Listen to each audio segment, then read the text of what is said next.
Councillor Chris Vince, leader of Harlow Labour, you must have praise for the way the Conservative-run council has now kick-started regeneration in the town centre, and allied to that, the appointment of a new chief executive.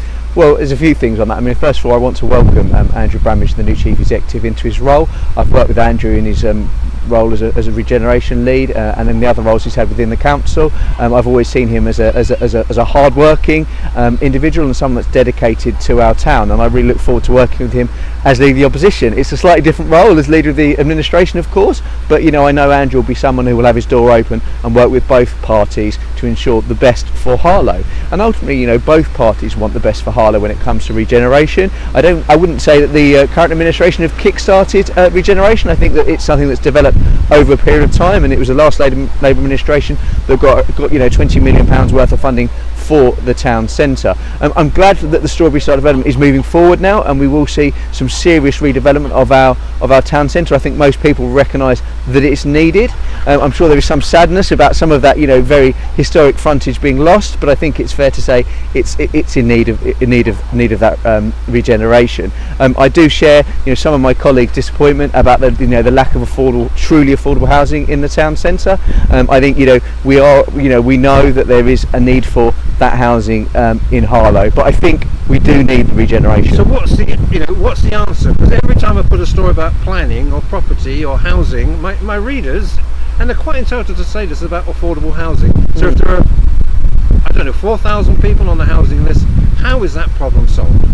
Well, look, I think it does need to come from central government to start with. I think they need to give more power to local government. I think there needs to be more devolution. I think there needs to be more support to be able to do that. I mean, the example I always use is in my ward, when we as a council rejected a housing development for a number of reasons, partly lack of affordable housing, partly the issues we had with regards parking, and partly just the location. We rejected that and were fined quite a considerable amount of money for doing that. So I think there does need to be it does need to come from government. I think there needs to be a real rethink about how we do that, because at the moment I do feel that there is too much power for local councils, and that appeals to all councils. I mean, that particular decision, I remember the Conservatives thinking it was just as ridiculous, but their government had allowed this to happen with the planning laws as they are. So I think we need to relook at that and help local councils have more of a say. And going back to what we said previously on this, I think that would actually get people more engaged in local politics and be a positive thing. Just generally talk about the condition of Harlow Labour as we come to the end of 2022. Sure. I've just been speaking to two of your councillors in a ward issue, Councillor Griggs, Councillor Davis. Last night I had actually footage that you were able to send me, Councillor Morrison, Councillor Dunn, able to send me, and I know you were there at these events, etc. What is the state of the team called Harlow Labour at the moment at the end of 2022? Are you a team that, yes, you're good at ward issues, but are you a team that possibly, whether it's May 23, May 24, able to run a multi-million pound council, or are you very good at just campaigning? Well, I think the word team is really important. I think we've shown throughout our time, both in the chamber and outside the chamber, that we're a really strong team. We generally all really get on. I know sometimes the Labour Party can be accused of not being like that nationally and locally. Well, locally and nationally actually, but locally I think we're a really strong team. We all get on really well. We value each other's views. There are different views that come together, but as a group we're very united and we work very well together. I think you're right to say that we're good at dealing with ward issues. I think Councillor Griggs, Councillor Morrison, and Councillor Davis, who's been a councillor a long time, but have really taken on those roles, and I can name them all. Councillor Dunn, Councillor Shears, all of the councillors are very keen on doing casework. But I hope that we've shown in the chamber as well that we will be a strong force to scrutinise the Conservatives and actually start to develop our own ideas and our own policies moving forward for the town. But we do, we support the need for regeneration, but we want that regeneration and our plans for Harlow to be person-led.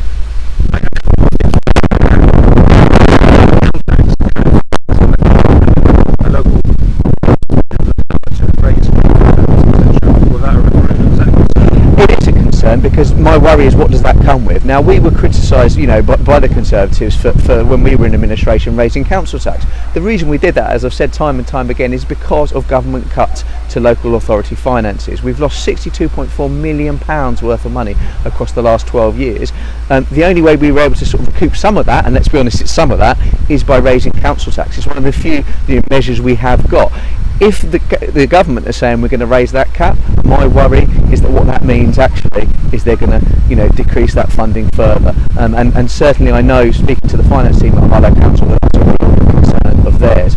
We know, the finances, let's be honest, the finances of Harlow Council aren't where we want them to be. The Conservative administration overspent by £1.2 million last year, and that was at the same time as having huge staff vacancies. So if we fill those vacancies, what does the overspend look like there? So, I'm excited about the potential regeneration plans we've got, but I'm concerned about the finances of the council and what that means to the people of Harlow and the service that they require, that they get, because we know, through some of the issues that we've raised in council, the issues of roofing, that actually a lot of people in Harlow are feeling let down and feeling they're having to wait a long time for their issues to get dealt with. So between now and when the budget's setting, you have to be a real, I know you've got some good scrutineers in your group. We have, yeah. People like Tony Edwards, Yeah. Examination of that budget and matters of overspends, etc. Absolutely, and it's going to be a challenge, and I'm very realistic about that. And it's interesting, the way that Keir Starmer talks nationally about what the next Labour government will do, and the mess that we're going to inherit. I'm not going to go quite to that extent, but I think we're going to inherit a very difficult budget setting process, because we aren't going to have the money to do the things we want to. Tory austerity from national has hit the council, and I say it time and time again, but I won't accept criticism of the last Labour administration, who were able to protect services when all this was going on. However, that doesn't mean we don't, as the next Labour administration, which I do believe will come hopefully sooner rather than later, we do need to recognise that we need to be supporting our residents and providing a good service to our residents, and that's going to be the challenge. And as you say, it is going to be a challenge because of those financial constraints. And finally, different constituencies have selected their Labour candidates to fight the general election, whatever that may be. Hertford and Stortford, Thurrock, Colchester, and UK Polling Report, which is a pretty accurate website, etc., is rolling out different predictions, and those three are certainly, Hertford and Stortford and Thurrock, both Labour gains. Who would be the best candidate to be the Labour candidate for Harlow? Well, there are lots of fantastic Labour activists in Harlow who would make fantastic MPs and fantastic candidates. I would love to have the opportunity to represent Labour in Harlow at any level, be it MP, be it council leader, and I will be campaigning to do that. However, I wouldn't take it for granted, and I would say that we've got a lot of really talented councillors and council candidates who would be fine opponents for Robert Halfon. And I do. And you mentioned Robert Halfon. Is he beatable? Yes, I think he's. Look, I've got nothing against Robert Halfon, the man, but I think Robert Halfon is a representative of the Conservative Party, a Conservative Party that frankly have let the country down. And what politics is about, what democracy should be about, is actually saying when a politician or a political party have let you down, you can get rid of them, and you get rid of them in a general election. I think the Conservative Party nationally have let this country down, and it's about time we gave them the sack.